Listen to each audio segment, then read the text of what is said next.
Hello दोस्तों, कैसे हो दोस्तों। आज के इस टॉपिक के में हम सीखने वाले हैं रेंज एंड सेलेक्ट ऑब्जेक्ट के बारे में। सबसे पहले बात करते हैं हम रेंज की बात करते हैं, सेलेक्ट की बात करेंगे। रेंज क्या है? Range is the property in the VVA that help specify a particular cell या रेंज ऑफ सेल या रो और या कॉलम और या 3 dimensional range. In the context of the Excel worksheet, the VBA range object includes single cell, multiple cell spread across various row and column. ये क्या होती है? रेंज क्या होती है? रेंज मतलब जैसे एक्सेल के अंदर मैं एक कॉलम को सिलेक्ट करता हूँ, सेल को सिलेक्ट करता हूँ, दिस इज रेंज। मैं इसको सेलेक्ट करता हूँ, दिस इज रेंज। मैं इनको सबको सेलेक्ट करता हूँ, दिस इज रेंज। ये क्या रेंज हो गई? जैसे मान लो मैंने इसको किया तो ए कॉलम 1 रो, तो A1 से A15 तक की रेंज है। A1 से A15 तक की रेंज है, ठीक है। ओके, तो ठीक है इंक्लूड, ठीक है। फॉर एग्जांपल वही A1 से A5 वैल्यू, ठीक है, छोड़ दीजिए। इसकी सिंटैक्स की बात करते हैं। तो जैसे मैंने बताया था आपको, एप्लीकेशन के बारे में मैं बता चुका हूँ। एप्लीकेशन पूरा एक ये एप्लीकेशन ही है। उसके अंदर ये वर्कबुक, ये वर्ड है, एक वर्ड, 2 वर्ड, 2 सीट, 3 सीट, तो वो क्या होती है? वर्कबुक्स होती है। इसका नाम क्या है? जैसे यहाँ न्यू माइक्रोसॉफ्ट वर्ड, तो ये ठीक है। तो तीसरा ये हो गया। चौथा वर्क सीट, इसके अंदर जैसे एक्सेल में सीट होती है, ये रही, जैसे ये नाम था और ये सीट हो गई एक्सेल की, ठीक है। ओके, उसके बाद रेंज जैसे मान लो ये A1 सेलेक्ट किया, तो ये क्या है? एक रेंज है। मैंने बताया अभी अभी आपको, ठीक है। तो ये क्या है? जैसे मान लो इसका सिंटैक्स क्या हो गया? तो इसको मैंने सेलेक्ट करना था, अब इसको छोड़ देते हैं, ये तो नॉर्मल है। अब सिंगल सेल को सेलेक्ट करना है आपको, है ना। अब मान लो आपको किसी पे काम करना होगा, एक्सेल में काम करना होगा, तो आप इनको सेलेक्ट करोगे तभी तो इनमें डेटा डाल पाओगे। तो वो सेलेक्ट करना भी आना चाहिए। तो रेंज सबसे पहले सिंगल को सेलेक्ट करते हैं, ठीक है। ओके, चलो बात करें। उससे पहले मैं थोड़ा सेलेक्ट के बारे में बता देता हूँ। What is select and selection? Select क्या होता है?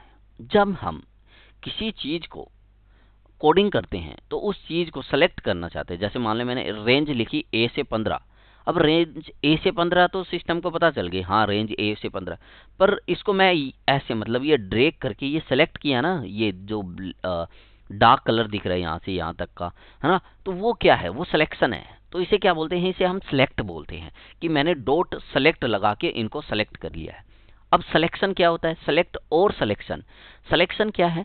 सिलेक्शन, अब मेरे को इस पे काम करना है, तो मैंने लिखा रेंज डॉट सेलेक्ट, उसके बाद मैं नीचे लिखता हूँ सिलेक्शन, फिर उसके बाद लिखूंगा मैं कोडिंग। तो मैंने क्या कर रहा हूँ कि मैं जब भी अब सिलेक्शन के लिख के जहां पे भी काम करूंगा, वो इन पे काम कर रहा हूं, मैं इन्हीं रो पे काम कर रहा हूँ, ठीक है। इन्हीं रो या कॉलम सेल्स पे काम कर रहा हूँ, ठीक है। ओके, तो सबसे पहले सिंगल सेल को सेलेक्ट करना हो तो कैसे सेलेक्ट करते हैं? तो जैसे मान लो इसके अंदर करनी है, तो हम क्या करेंगे? डेवलपर में जाएंगे, ऑल्ट F11 दबा देंगे या तो यह कर लेंगे। इसके बाद इंसर्ट मॉड्यूल करेंगे, मॉड्यूल्स पे क्लिक करेंगे, ठीक है। ओके, फिर लिखते हैं हम दिस वर्कबुक, सॉरी, पहले हम लिखते हैं सब्जेक्ट टी दिस, ठीक है। ओके, जो भी आपकी मर्जी है, जैसा नाम देना चाहो दे सकते हो, ठीक है। ओके, अब इसके बाद यहाँ से कोडिंग कर लेते हैं। वो कोई दिक्कत नहीं, मैं स्पेस छोड़ता हूँ, बीच में कोई फर्क नहीं पड़ता। आप बिना स्पेस दिए भी कर सकते हो, कहीं पे भी कर सकते हो, बीच में होना चाहिए बस इनके, सब और एंड सबके। तो मैंने लिखा, मान लो मैंने लिखा रेंज, और रेंज, देखिए रेंज लिखने के बाद ये ब्लू कलर हो जाता है। इसके बाद मैं ब्रैकेट लगाता हूँ, ये पूछता सेल 1 सेल 2 आपके क्या होंगे? रेंज होगी। मान लो मैंने सेल 1, सेल मतलब सेल क्या होता है? सेल ये होता है, ये सेल है। A1 एक सेल हो गया, B1 B और 1 एक सेल हो गया, A2 एक सेल हो गया। तो मैंने कहा A1 यानी A1 को सेलेक्ट कर दो। मैं यहाँ पे क्लिक करता हूँ, कहीं पे भी कर लेता हूँ, लेकिन मैं लिखता हूँ रेंज A, और यदि ब्रैकेट के अंदर मेरे को लिखना है तो मैं कैसे लिखूँगा? स्ट्रिंग से। ओके, और बंद कर दिया मैंने, है ना। और डॉट, ये देखिए अब ये इसने ये कोडिंग तो सही है आपकी, है ना, पर इसमें देखिए इनवैलिड यूज ऑफ प्रॉपर्टी। अब ये गलत क्यों दिखा रहा है, वो रीजन मैं बताता हूँ। आप इस पे कितनी बार भी कलेक्ट करते रहो वो गलत ही बताएगा। क्यों बताएगा मैं बताता हूँ। क्योंकि आपने इसको कमांड नहीं दी, ये एक प्रॉपर्टी है और प्रॉपर्टी को हमेशा एक कमांड की ज़रूरत होती है। जैसे मान लो मैंने सेव कुछ भी लिखा, है ना, तो उसके साथ अब मैं एक और कमांड दूंगा उसके साथ, सॉरी, जैसे मैंने डॉट लिखा, डॉट लिख के मैं लिखता हूँ SELECT, सेलेक्ट। सेलेक्ट जो मैंने बात बताया, इस चीज़ को मैंने बता तो दिया है, ये मेरे को रेंज A1 चाहिए, पर उसको सेलेक्ट करने के लिए मुझे सेलेक्ट लिखना पड़ेगा उसके आगे। और मैं अब देखिए रन करता हूँ तो ये देखिए ऑटोमेटेड A1 पे चला गया। मैं यहाँ पे क्लिक हूँ, है ना, और यहाँ से मैं देखिए क्लिक करता हूँ, ये देखिए उस पे चला गया। आप इसको यहाँ से भी यूज कर सकते हो। मैक्रो पे क्लिक करोगे, ये देखिए टी पे, और इसको रन कर दोगे, ये देखिए रन, ये देखिए A1, ठीक है, यहाँ से भी यूज कर सकते हो, ठीक है। तो ये हो गया A1 सेलेक्ट। अब ये रेंज A1 लिखना ज़्यादा बेटर है या इस चीज़ को ऐसे लिखूं मैं कि this workbook, sorry, this workbook dot worksheet. मैं बताता हूं इसका मतलब क्या है, वर्कशीट्स, ओके। देखिए मैं कहीं गलत लिख रहा हूँ, वर्क, ये देखिए आया नहीं ना, इसका मतलब मैं गलत लिख रहा हूँ, वर्कशीट्स। ये देखिए वर्कशीट लिखते ही लिखता है इंडेक्स। इंडेक्स लिखोगे एज ए ऑब्जेक्ट। आपका क्या है इंडेक्स, जैसे मान लो मेरी शीट का नाम यहाँ पे क्या है, सीट 1 है। ये मान लो मैं राम लिखा होता तो यहाँ पे क्या लिखता, राम लिखता, पर यहाँ पे अभी लिखा है सीट 1, ठीक है, और ब्रैकेट में बंद, फिर उसके बाद डॉट। जब भी मैं किसी चीज़ को बाइफरकेट करना है, अलग करना है, तो उस चीज़ के अंदर अंदर अंदर जाना है तो डॉट लगा के अंदर जाता था। तो दिस वर्कबुक मतलब ये वर्कबुक जो अभी करंट की है ना, उसके अंदर वर्कशीट, या मैं क्या लिख सकता था यहाँ पे वर्क बुक्स, और मान लो बुक 2 का लेना है या बुक 3 का लेना है या बुक 1 का लिखना है तो वो नाम लिखता, फिर उसके बाद डॉट लगाता, फिर इस सीट पे। ये बेटर होता है जब हमें एक से ज़्यादा एक्सेल पे काम करते हैं ना, तब ज़्यादा काम आता है ये। फिर रेंज A1 डॉट सेलेक्ट, अब मैं यहाँ पे क्लिक करता हूँ और इसको रन करता हूँ तो मैं देखिए वहाँ पे चला गया। सेम कमांड है ये भी, पर ये काम आती है दोस्तों, ये जब आप एक से ज़्यादा पे काम करते हो ना तब आती है। या नॉर्मल रेंज 1 भी लिख के कर सकते हो, ठीक है। उसके बाद करना एंटायर रो को सेलेक्ट करना है ना। तो मैं यहाँ पर रेंज A1 लिखा था, मैं यहाँ पे लिख देता हूँ रेंज की जगह, मान लो मेरे को रो को सेलेक्ट करना है तो मैं क्या करूँगा, 2, बताता हूँ मैं आपको क्या क्यों कर रहा हूँ मैं, 2, मान लो 2 नंबर को B2 वाले को, सॉरी A2 वाले को सेलेक्ट करना है मेरे को, इस रो को। तो ये रो का नंबर क्या है, A2, 2 है ना, तो मेरे को इसको पूरे को सेलेक्ट करना है। तो क्या करूँगा मैं, यहाँ से पूरे रो को सेलेक्ट करने के लिए मैं, सॉरी, यहाँ पे क्या करूँगा, रेंज 2 लिख दूंगा, ठीक है। यहाँ पे क्लिक करके और वापस से रन करते हैं कमांड को। ये देखिए पूरे को मैंने सेलेक्ट कर लिया। अब मैं इसी की जगह कॉलम को सेलेक्ट करना होता तो मैं क्या करता है, रेंज 2 की जगह मैं लिखता, मान लो C कॉलम को सेलेक्ट करना है तो C डबल डॉट फिर C फिर एंटर, फिर यहाँ से रन कर लेते। ये देखिए C को इसने सेलेक्ट कर लिया, कोई भी कहीं पे भी होगा, यहाँ पे है EF पे था, फिर भी आप क्लिक करोगे तो ये देखिए C को सेलेक्ट कर लिया। तो ये था मेरा एंटायर कॉलम को सेलेक्ट करने की रेंज। अब आता कंटीजियस सेल। कंटीजियस सेल को सेलेक्ट करना है, जैसे मान लो मेरे को सेलेक्ट करना है लाइक A से लेकर D10 तक के, तो A1 to D10 लिखूंगा ना तो ये अपने आप सेलेक्ट कर देगा। देखिए यहाँ से क्लिक कर लेते हैं, सो मैं लिखूंगा, सॉरी, A1 D10, ओके। और जैसे ही मैं रन करता हूँ इसको, दिस, तो आप देख सकते हो D10 को इसने सेलेक्ट कर लिया, ठीक है, ओके। इसके बाद कंटीजियस सिलेक्शन हो गया हमारा, ठीक है। अब मैं इस नॉन कंटीजियस, मान लो मैं यहाँ से एक तो मैं यहाँ से यहाँ तक के और एक ये G1 से G10 के सिलेक्ट करना चाहता हूँ, दोनों करना चाहता हूँ, यहाँ से यहाँ तक के और G10 के।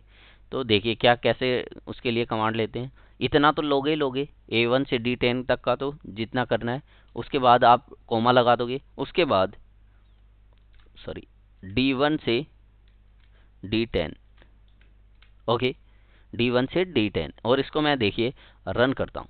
ये देखिए, तो ये मान लो डी की बजाय हम यहाँ तक तो थे ही, देखो डबल 2 बार सेलेक्ट हो गई है, दिख रहा है यहाँ पे डार्क हो रहा है। इसने पहले A1 से D1 तक 10 तक का किया, फिर वापस से D1 से D10, तो यहाँ पे डबल गहरा हो रहा है। यहाँ पे देखिए, मान लो इसको कर देते हैं हम F, क्योंकि वहाँ से दिक्कत आ रही है ना।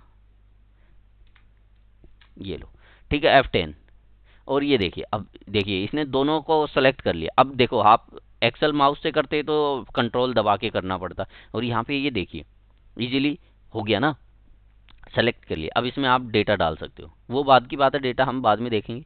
इसके बाद नॉन कंटेजियस हो गया, कैसे सेलेक्ट। अब इंटरसेक्शन, मान लो B1 से G5 और G1 से G3 करना है। अब देखिए जैसे अभी अभी हमने किया था, मान लो मैं कहता हूँ B1 से G5 तक करना था, सॉरी यहाँ से, है ना, और इसमें मैं G3 से G5 का भी करना है। तो ये देखिए दोनों मिक्स हो गए इसमें, वही जो अभी पहले हमसे गलती से हो गया था, वो इंटरसेक्शन था ना, है ना। B1 से G5, इसको मैं मान लो कॉपी कर देता हूँ यहाँ से, है ना। तो यहाँ से ये देखिए, ओके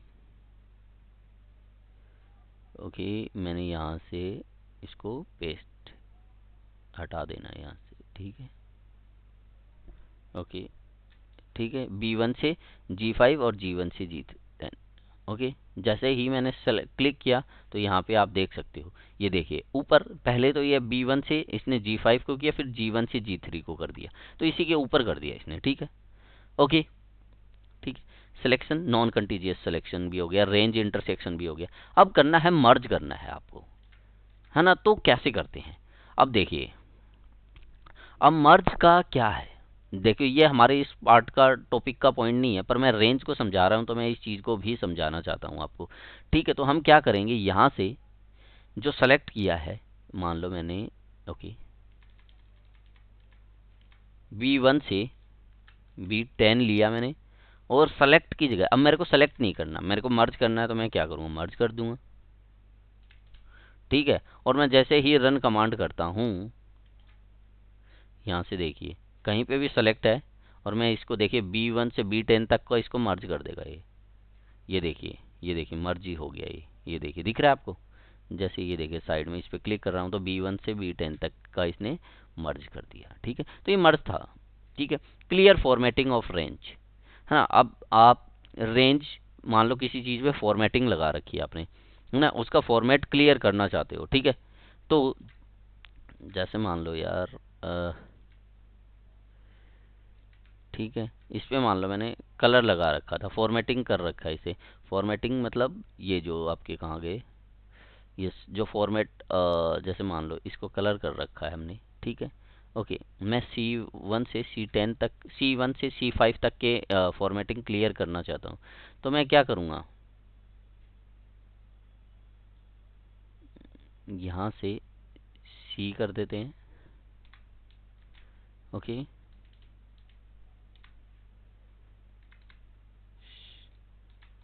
C5, और यहाँ से लिखेंगे हम, ये चीज़ें कुछ चीज़ें याद करनी पड़ेंगी आपको, क्लियर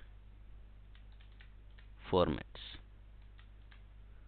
ठीक है, क्लियर फॉर्मेट्स, ठीक है, ओके, ठीक है, क्लियर फॉर्मेट्स। और जैसे ही मैं रन करता हूँ यहाँ पे, ओके, तो ये देखिए यहाँ से येलो था वो वाइट हो गया, क्योंकि जो फॉर्मेट लगा हुआ था येलो जो भी या इन चीज़ों का, तो वो इसको क्या कर देता है, क्लियर कर देता है, ठीक है। उसके बाद यही थे टॉपिक। अब बात करते हैं हम सिलेक्शन की, थोड़ा सा मेरे को सेलेक्ट और सिलेक्शन में बताना था। जैसे मान लो, है ना, ये यहाँ तक आ जाते हैं, ठीक है। मान लो मैंने इसमें कर रखा है C1 से C5, मैं डॉट सेलेक्ट करता हूँ SELECT, है ना। या मैं क्या करता हूँ, पहले एक एग्जांपल बताता हूँ। मैंने इक्वल जो मेरे C1 से C5 है वहाँ पे वैल्यू 5 आ जानी चाहिए, ठीक है। तो जैसे मैं एंटर करता हूँ तो यहाँ से यह देखिए 5 5 5 5 पाँचों जगह आ गए C1 से C5 तक। और मैं इसी चीज़ को डॉट सिलेक्शन से करता तो अब ये यहाँ काम नहीं आएगा पर आगे आपके काम आएगा। सेलेक्ट, यहाँ से मैंने सेलेक्ट किया, उसके बाद मैं करता SELECTION सिलेक्शन, है ना इक्वल 5, 6 कर देते हैं, 5 तो है तो रन करते हैं। ये देखिए 6 हो गया। देखियो है यही, पर मैं क्या कर रहा हूँ, इस सिलेक्शन के ऊपर मैंने इसको पहले तो सेलेक्ट किया, है ना, और इसके बाद सिलेक्शन पे जो भी डेटा था उसमें डेटा डाल दिया। तो यहाँ पे ये देख रहे हो एक सिलेक्शन आया, यहाँ पे ये सिलेक्शन आ गया, ये चारों ओर सिलेक्शन आ गया इसके। और मैं इसी चीज को विदाउट सिलेक्शन के करता तो क्या होता, मैं करता बराबर 5, चलो 5, ठीक है, और एंटर करता। तो देखिए मैं यहाँ पे करके करता इसको, तो देखिए वो देखिए चेंज, नंबर चेंज हो जाएगा यहाँ से। ये देखिए जो भी है 6 नंबर चेंज किया, नंबर चेंज हो गया। पर मैं यहाँ से यदि मैं इसको सेलेक्ट करके प्रोसीजर करता तो पहले सेलेक्ट करता उसको, ओके सॉरी, डॉट सेलेक्ट करके करता और इसके बाद सिलेक्शन से करता 7, ठीक है। तो ये देखिए यहाँ पे सेलेक्ट भी करेगा उस चीज़ को, ठीक है। पहले सेलेक्ट किया उसके बाद उसमें इसने डेटा डाल दिया। अब मान लो एक चीज़ होती है तब तो मैं बराबर इक्वल करके लिख देता हूँ। मान लो एक से ज़्यादा लिखनी है मेरे को, सिलेक्शन के साथ उस पर फॉर्मेटिंग भी करनी है, उनके साथ है ना नेम भी चेंज करना है ना, बोल्ड भी करना है, इटैलिक भी करना है, कलर इनकी जो कलर है वो अलग, नेम के कलर चेंज करने हैं, जो इनका फॉर्मेट्स है वो चेंज करना है। तो काफ़ी चीज़ें होती है वो सिलेक्शन के साथ ही होती हैं। सो कैसा लगा वीडियो अच्छा लगा है तो वीडियो को लाइक करें, शेयर करें, और अभी तक चैनल को सब्सक्राइब नहीं किया है तो सब्सक्राइब कर ले।